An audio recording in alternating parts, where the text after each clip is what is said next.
Hello my dream palette family, সবাই কেমন আছো বলো।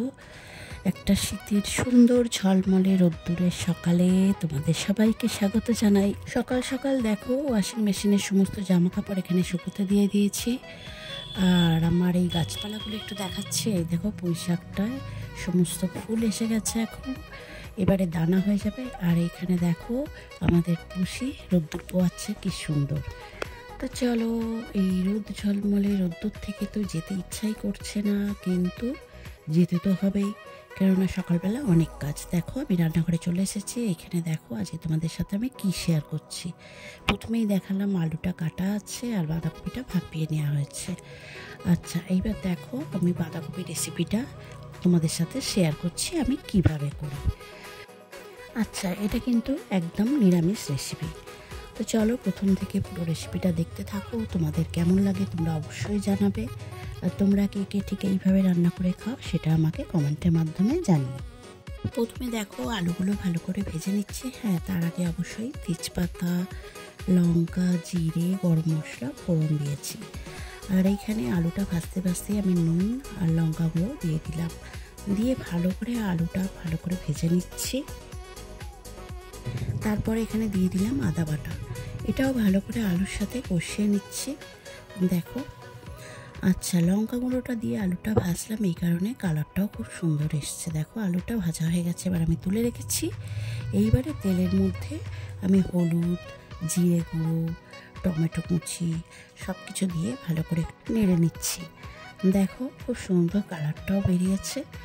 আচ্ছা, এইবারে এটা নাড়তে নাড়তে এখানে আমি সিদ্ধ করে রাখা বাঁধাকপিটা দিয়ে দিলাম। এইবারে এই মশলার সাথে এই বাঁধাকপিটা ভালো করে মিশিয়ে অনেকক্ষণ ধরে কষাবো। দেখতে থাকো তোমরা।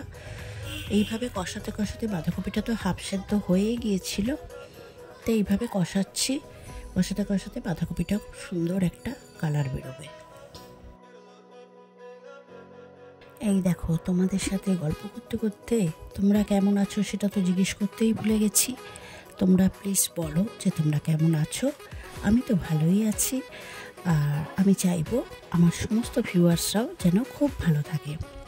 আচ্ছা দেখো, বাঁধাকপিটা এখানে হাফ ভাজা হয়ে গেছে। এরপরে আমি আলুগুলো দিয়ে দিলাম, দিয়ে এবার ভালো করে মিশিয়ে এটাকে আমি আবার কষতে থাকবো। আমি কিন্তু জল একদমই দিচ্ছি না, কেননা দেখো এখানে জল এমনি বেরোচ্ছে বাঁধাকপিটা যখন আমি কষছিলাম। এখন দেখো আমার বাঁধাকপি রান্না কমপ্লিট হয়ে গেছে। এবার আমি ঘি, গরম মশলা দিয়ে নামিয়ে নিচ্ছি।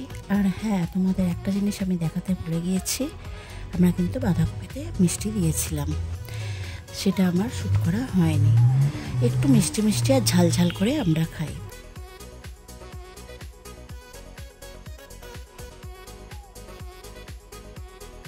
এখন আমি উপরে চলে এসেছি, আর দেখো তোমাদের আমি দেখাচ্ছি যে গুড নাইট ফ্লাশের মেশিন, দুটো মেশিনই খারাপ হয়ে গেছে। তো দুটো মেশিন থেকেই না কীরকম পোড়া পোড়া গন্ধ বেরোচ্ছে।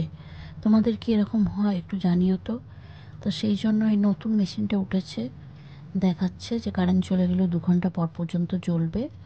এইটাই দুটো আনিয়েছি, এখন এই ঘরে লাগিয়ে দিলাম, রাত্রের জন্য আর কি সেট করে রেখে দিলাম। দেখা যাক এটা কদিন কীরকম চলে। তো চলো, একটা পার্সেল অনেক দিন ধরেই এসে পড়ে আছে, তো সেটা আজকে ওপেন করি তোমাদের সাথে। তো আমাদের যে কেটলিটা ছিল, ইলেকট্রিক কেটলিটা, ওটা খারাপ হয়ে গিয়েছিল, তো আমরা এটা অর্ডার করেছিলাম 11 থেকে, দেখতেই পাচ্ছ। চলো এবার দেখা যাক কেটলিটা কেমন এসেছে। তো এটা হলো বেসটা, এর সাথে কর্ড অ্যাটাচ আছে, আর এটা হলো কেটলিটা, দেখতেই পাচ্ছ। আমরা এবারে ম্যাট ফিনিশিং নিয়েছি। এর আগের আমাদের যে ইলেকট্রিক কেটেলটা ছিল সেটা 1.8 লিটারের ছিল, বাট এটা 1.5 লিটার নেওয়া হয়েছে, কারণ এই মডেলটা 1.8 লিটারের ছিল না।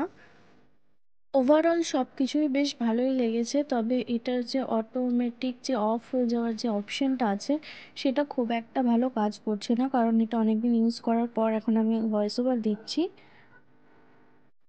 তোমরা যদি ভিডিওটা এতদূর পর্যন্ত দেখে থাকো তাহলে অবশ্যই কমেন্টে জানিও কেমন লাগলো, এবং ভিডিওটি একটি লাইক করে সাবস্ক্রাইব করে আমাদের পাশে থেকো। সবাইকে অনেক অনেক ভালোবাসা জানিয়ে আজকে ভিডিওটা এখানেই এন্ড করছি। টাটা।